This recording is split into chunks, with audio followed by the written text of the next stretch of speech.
Hello friends, അസ്സലാമു അലൈക്കും. Welcome back to my channel. ഇണ്ടുണ്ടല്ലേ ബീഫ് യൂസ് ആക്കിയിട്ട് അടിപൊളിയായ ഒരു ചീസ് ബോൾ ഞാൻ നിങ്ങളുടെ ഷെയർ ആക്കറേ.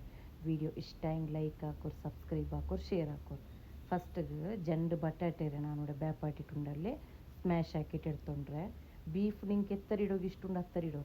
ബീഫുಗೂ ತೆಲು ಉಪ್ಪಿಟ್ಟಿಟ್ಟು ಬೇಪಾಟಿಟ್ಟುಂಡಲ್ಲೇ ಮಿಕ್ಸಿ ಜಾರ್ಲು പൊടി ಹಾಕಿಟ್ಟು ಇಡೋಣ. ഒരു വലിയ ನೀರುಳ್ಳಿ ചെറിയ കട്ടാക്കിയിട്ട് ഇട്ടേ. ಚಿಕನ್ಲುം നിങ്ങൾക്ക് ಸೇಮ್ ഇതേപോലെ ട്രൈ ആക്കാം.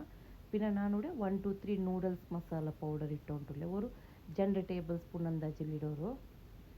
Chicken masala powder 1 table spoon,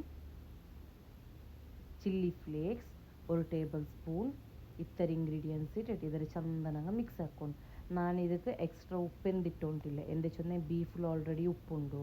പിന്നെ ബಟಾಟೆ ಬೇಪಟ್ಟೊಂಬತ್ತು ഉപ്പിಟ್ಟರೆ പിന്നെ ചീസ് ಬೇಕೋಗುಂಡಲ್ಲಿ അങ്ങനെ പോലെ എക്സ്ട്രാ ഉപ്പെന്തിരോ പോകണ്ട. നിങ്ങൾക്ക് ಬೇನುಂಟಾಗಿ ಚಕ್ಕಾಕಿಟ್ಟಿಟ್ಟೆಂಗೆ ಆಯ್ತು. ನೆಕ್ಸ್ಟ್ ಇದ್ರ ಚಂದ ಮಿಕ್ಸ್ ಹಾಕಿಟ್ಟು ನಂಗೆ ಮಸಾಲೆ ഉണ്ടാക്കില്ല അതേ സ്റ്റൈൽ ഈ ബീഫ് ഇതിലുണ്ടല്ലോ ചപ്പാട്ടി പോലെ ಹಾಕಿಟ್ಟು നടുവിൽ നാനൂടെ ചീസ് സ്ലൈസ് വെച്ചോണ്ടുള്ളി.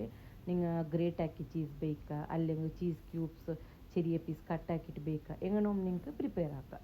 ഇപ്പം ഇതിലെല്ലാം ഞാൻ എന്താക്കറേ മുട്ടയ്ക്ക് മുക്കിയിട്ടുണ്ടല്ലേ ബ്രെഡ് ക്രംസിಗೆ മുക്കിയോണ്ടുള്ളേ.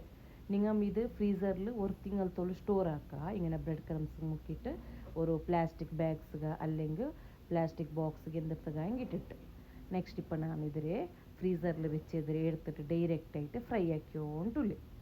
നല്ല ടേസ്റ്റിയാവുടു. ചൊമ്മ സിമ്പിളായിട്ടും ഉണ്ട്. ചിക്കൻ റാൻറ്റി ಯಾರ ബീഫിലേ നിങ്ങൾ ട്രൈ ആക്കോರಿ ഈ ರೆಸಿಪಿ. നല്ല ടേസ്റ്റിയാവുടു. നിങ്ങൾ ട്രൈ ആക്കിയെങ്കിൽ കമൻറ്റ് ആക്കോകും മറക്കണ്ട ഫ്രണ്ട്സ്.